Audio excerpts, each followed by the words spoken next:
Target with एजय sir class में। आज हम लेके आए हैं ज्योग्राफी का नेक्स्ट वीडियो, जिसमें 20 महत्वपूर्ण प्रश्न रखे गए हैं जो एग्जाम में बार बार पूछे जाते हैं। ठीक है, और आज का टॉपिक होगा भाषाएं, गंगा नदी तंत्र और ब्रह्मपुत्र नदी तंत्र। ठीक है, ये आज के टॉपिक होंगे और बहुत ही ज़्यादा महत्वपूर्ण प्रश्न रखे गए हैं जो बार बार पूछे जाते हैं, जिनका फॉर्मेट चेंज करके, स्वरूप चेंज करके डाला जाता है एग्जामों में। ठीक है, तो पहले प्रश्न की ओर चलने से पहले आपसे एक रिक्वेस्ट है, अगर आपने हमारे चैनल को सब्सक्राइब नहीं किया है तो प्लीज़ चैनल को सब्सक्राइब कर लें, दोस्तों में शेयर कर दें और बेल आइकन को प्रेस कर लें। चलते हैं पहले प्रश्न की ओर। भारतीय उपमहाद्वीप में बोले जाने वाली भाषाओं में बोलने वालों की सर्वाधिक संख्या के आधार पर हिंदी के बाद किसका नंबर आता है? Option A Urdu, option B Bangla, option C Telugu, option D Tamil. और इसका राइट आंसर है ऑप्शन बी बांग्ला। ठीक है, भारतीय उपमहाद्वीप में हिंदी के पश्चात सर्वाधिक लोगों द्वारा बोली जाने वाली भाषा बांग्ला है। चलते हैं अगले प्रश्न की ओर। और ये अभी यूपी पीसीएस में पूछा गया था और 2013 में आईएएस में पूछा गया है। निम्नांकित में भारत का कौन सा सबसे बड़ा भाषाई समूह है? Option A Sino Tibetan, option B Indo Aryan, option C Austro Asiatic, option D Dravidian. कौन सा सबसे बड़ा भाषाई समूह है? और इसका राइट आंसर है option B Indo Aryan. Indo Aryan सबसे बड़ा भाषाई समूह है। लगभग 76.87% लोग इंडो आर्यन भाषाई समूह के हैं, जबकि द्रविडियन 20.82% है, आस्ट्रो एशियाटिक 1.11% है और सिनो तिब्बतियन 1% है। ठीक है, आप देख सकते हैं सबसे ज़्यादा 76.87% इंडो आर्यन की संख्या है। चलते हैं अगले प्रश्न की ओर। निम्नलिखित भाषाओं में से कौन सी एक आष्टिक समूह की है? Option A Marathi, option B Ladakhi, option C Khasi, option D Tamil. और इसका राइट आंसर है ऑप्शन सी खासी। ठीक है, खासी आष्टिक समूह की भाषा है। और भी भाषाएं आष्टिक समूह की हैं, जिनमें संथाली, मुंडारी और भूमिज आती हैं। ठीक है, तो मुख्यतः 4 भाषाएं हैं, खासी, संथाली, मुंडारी और भूमिज। ये चारों भाषाएं आष्टिक समूह की भाषा हैं। चलते हैं अगले प्रश्न की ओर। वर्ष 2014 में किसे प्राच्य भाषा का दर्जा दिया गया? प्राच्य मतलब सांस्कृतिक भाषा का दर्जा। ठीक है, जैसे 22 भाषाएं हमारे संविधान में हैं तो उन्हें संवैधानिक भाषा कहते हैं, और कुछ भाषाओं को सांस्कृतिक भाषा का दर्जा दिया गया है। तो 2014 में किसे दिया गया था? Option A Oriya, option B Gujarati, option C Dogri, option D Bangla. और इसका राइट आंसर है ऑप्शन ए उड़िया को। ठीक है, 20 फरवरी 2014 को केंद्रीय मंत्रिमंडल ने उड़िया भाषा को शास्त्रीय भाषा के तौर पर वर्गीकृत करने को स्वीकृति प्रदान की। अब तक 6 भाषाओं को सांस्कृतिक भाषा का दर्जा दिया गया है। ठीक है, तमिल को 2004 में दिया गया था सबसे पहले, संस्कृत को 2005 में, तेलुगु और कन्नड़ को 2008 में। ठीक है, मलयालम को 2013 में। ठीक है, और उड़िया को 2014 में। ये टोटल 6 भाषाएं हैं जिन्हें सांस्कृतिक या शास्त्रीय भाषा का दर्जा दिया गया है। चलते हैं अगले प्रश्न की ओर। गंगा नदी उदाहरण है?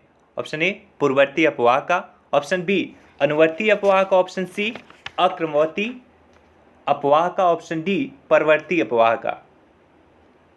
और इसका राइट आंसर है ऑप्शन ए पूर्ववर्ती अपवाह का। गंगा नदी पूर्ववर्ती अपवाह का उदाहरण है।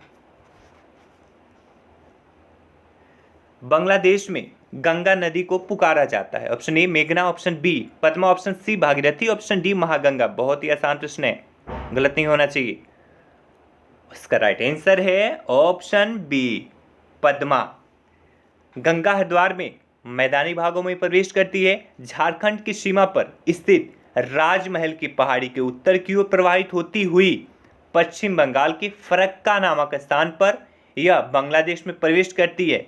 यहाँ इसे पद्मा के नाम से जाना जाता है। ये भी प्रश्न पूछा गया है कि बांग्लादेश में कहाँ से प्रवेश करती है गंगा नदी, तो फरक्का नामक स्थान पर यह प्रवेश करती है। चलते हैं अगले प्रश्न की ओर। सुंदरवन डेल्टा का निर्माण करने वाली नदियां हैं? ऑप्शन ए गंगा और ब्रह्मपुत्र, ऑप्शन बी गंगा और Jhelum, option C Sindhu Jhelum, option D Ganga और सिंधु। और इसका राइट आंसर है ऑप्शन ए। बहुत ही आसान प्रश्न था, क्योंकि झेलम यहाँ नहीं बहती, ठीक है, यहाँ तो सिंधु भी नहीं बहती और फिर ये सिंधु नहीं बहती। एलिमिनेट करके भी आप ला सकते थे। 3 नदियां सुंदरवन डेल्टा का निर्माण करती हैं, गंगा, ब्रह्मपुत्र और मेघना। ये 3 नदियां मिलकर सुंदरवन डेल्टा का निर्माण करती हैं और यह विश्व का सबसे बड़ा नदी डेल्टा है।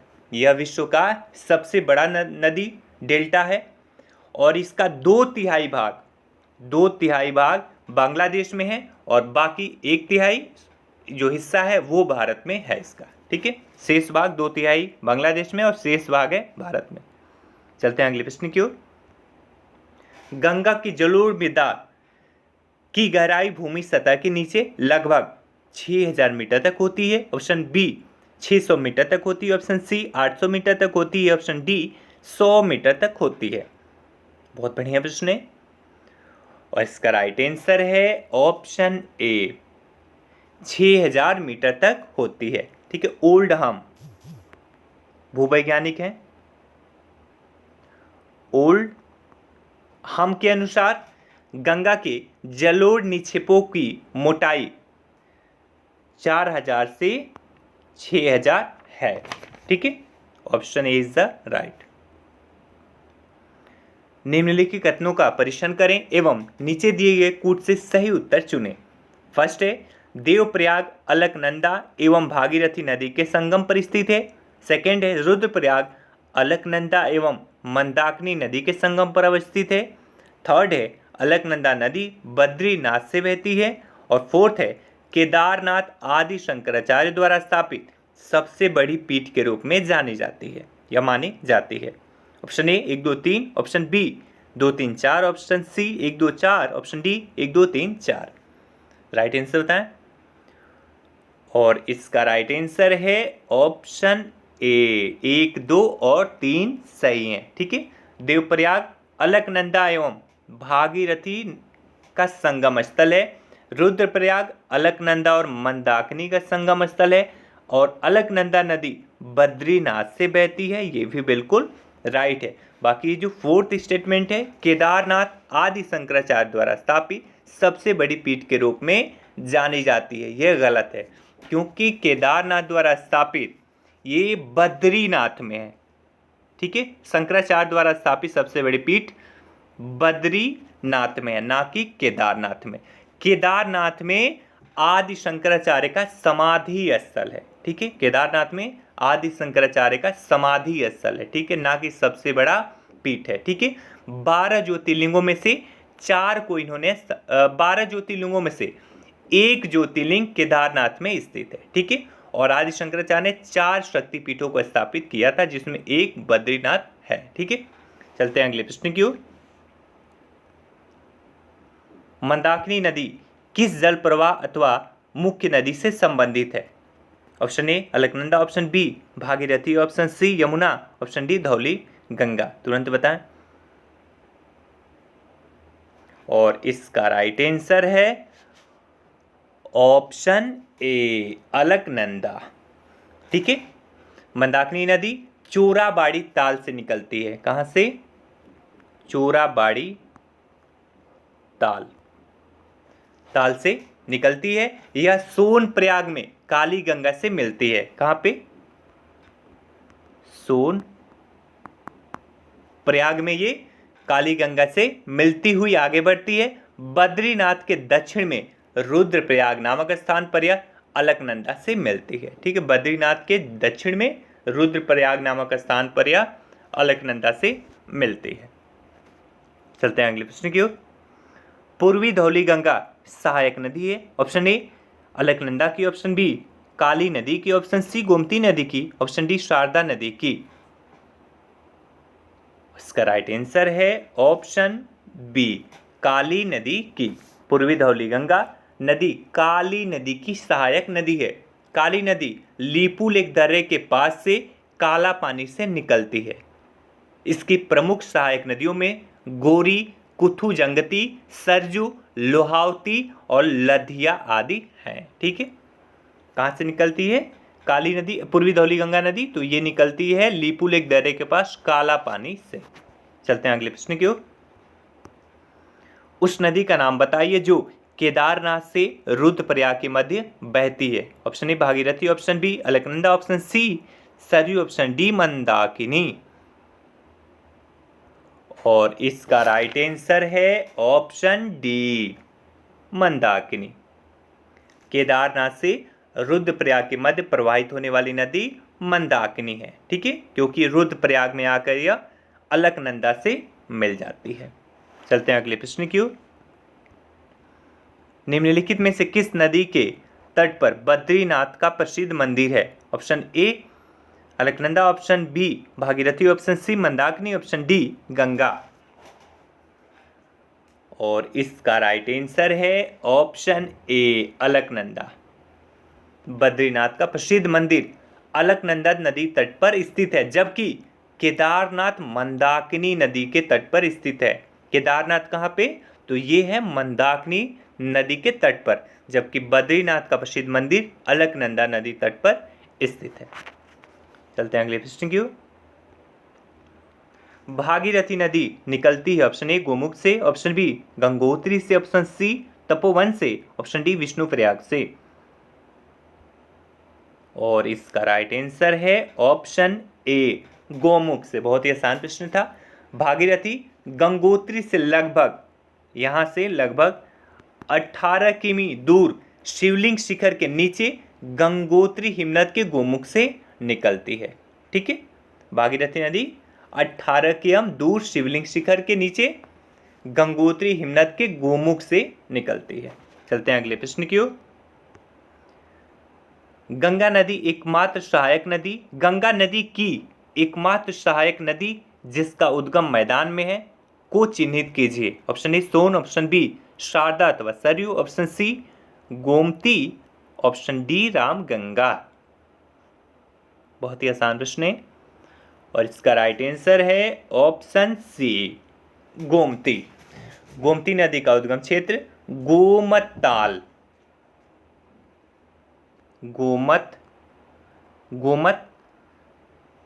ताल यानी फुलहर झील, इसको सेकेंड भाषा बोलें तो इसका फुलहर झील इसको बोलते हैं। फुलहर झील जिला पीलीभीत उत्तर प्रदेश में है। यह गंगा नदी की एकमात्र सहायक नदी है जिसका उद्गम मैदान में है। ठीक है, इसका उद्गम क्षेत्र कहाँ पे है? फुलहर झील या गोमत ताल, और यह उत्तर प्रदेश के पीलीभीत जिला में स्थित है। और ये गंगा की एकमात्र ऐसी सहायक नदी है जिसका उद्गम स्थल मैदानी भाग में है। चलते हैं अगले प्रश्न की ओर। निम्नलिखित नदियों में से कौन एक यमुना की सहायक नदी नहीं है? Option A Betwa, option B Chambal, option C Ken, option D Ramganga. बहुत ही आसान प्रश्न है और इसका राइट आंसर है ऑप्शन डी रामगंगा। रामगंगा यमुना की नहीं बल्कि ये गंगा की सहायक नदी है। ठीक है, यह गंगा की सहायक नदी है, जबकि चंबल, बेतवा और केन यमुना की सहायक नदियां हैं। ये तीनों यमुना की सहायक नदियां हैं। चलते हैं अगले प्रश्न की ओर। यमुना नदी का उद्गम स्थान है option A Chaukhamba, option B Bandarpunch, option C Nanda Devi, option D Neelkanth. और इसका राइट आंसर है ऑप्शन बी यमुना नदी यमुनोत्री हिमनद के बंदरपुछ चोटी के पास से निकलती है। ठीक है, कहाँ से? तो यमुनोत्री हिमनद के बंदरपुछ चोटी के पास से। चलते हैं अगले प्रश्न की ओर।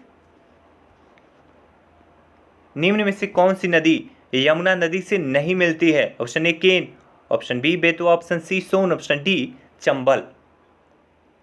उसका राइट आंसर है ऑप्शन सी सोन।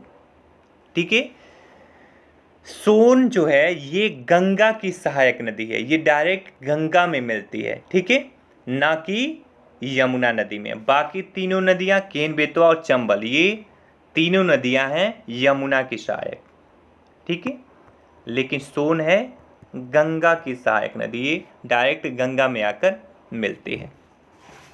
चलते हैं अगले प्रश्न की ओर। निम्नलिखित में से कौन सी नदी चंबल में नहीं मिलती है? Option A Shipra, option C Kali Sindhi, option C Betwa, option D Parvati. बहुत ही आसान प्रश्न है, ये भी एलिमिनेट करके आप निकाल लीजिए। और इसका राइट आंसर है ऑप्शन सी बेतवा नदी, क्योंकि बेतवा नदी यमुना की सहायक नदी है, ठीक है। बाकी ये तीनों नदियां छिप्रा, काली सिंध और पार्वती ये आपके चंबल में आकर मिलती हैं, ठीक है, लेकिन बेतवा नदी यमुना की सहायक नदी है, ये यमुना में मिलती है। और कहाँ पे मिलती है? तो ये उत्तर प्रदेश के हमीरपुर जिले में यमुना से मिलती है। बेतवा हमीरपुर जिले में उत्तर प्रदेश के आके यमुना से मिल जाती है। चलते हैं आखिरी प्रश्न की ओर। इनमें गंगा की कौन सी सहायक नदी उत्तर वाहिनी है, यानी उत्तर की ओर से बहती है? Option A Kosi, option B Ghaghara, option C Son, option D Gandak. इनमें से गंगा की कौन सी सहायक नदी उत्तर वाहिनी है? Option A Kosi, option B Ghaghara, option C Son, option D Gandak. और इसका राइट आंसर है ऑप्शन सी सोन, ठीक है। अमरकंटक पठार से निकलने वाली सोन गंगा की दक्षिणी तट की मुख्य सहायिका है, जो पठार के किनारे जल प्रपातों की एक श्रृंखला बनाती हुई उत्तर दिशा की ओर बहती है, ठीक है। तो ये आपके 20 प्रश्न थे जो बहुत ही ज़्यादा महत्वपूर्ण से। आप सबसे रिक्वेस्ट है कि अगर आपने हमारे चैनल को सब्सक्राइब नहीं किया तो प्लीज़ चैनल को सब्सक्राइब कर लें, दोस्तों में शेयर कर दें और बेल आइकन को प्रेस कर लें। कल का टॉपिक होगा गंगा नदी तंत्र, ब्रह्मपुत्र नदी तंत्र, इसमें से कुछ प्रश्न छूट गए हैं जिसमें कल उठाया जाएगा, और ब्रह्मपुत्र नदी तंत्र, प्रायद्वीपीय भारत की नदियाँ, ये 3 टॉपिक कल रखे गए हैं, ठीक है। तो कल आप मिलते हैं आपके साथ फिर 1 बजे और 20 प्रश्नों को हल करेंगे जो बहुत ही ज़्यादा महत्वपूर्ण होंगे। आप हमारे टेलीग्राम चैनल को भी ज्वाइन कर सकते हैं और किसी भी क्वारी के लिए 9910471615 पर हमें कॉन्टैक्ट कर सकते हैं। So much, have a good day.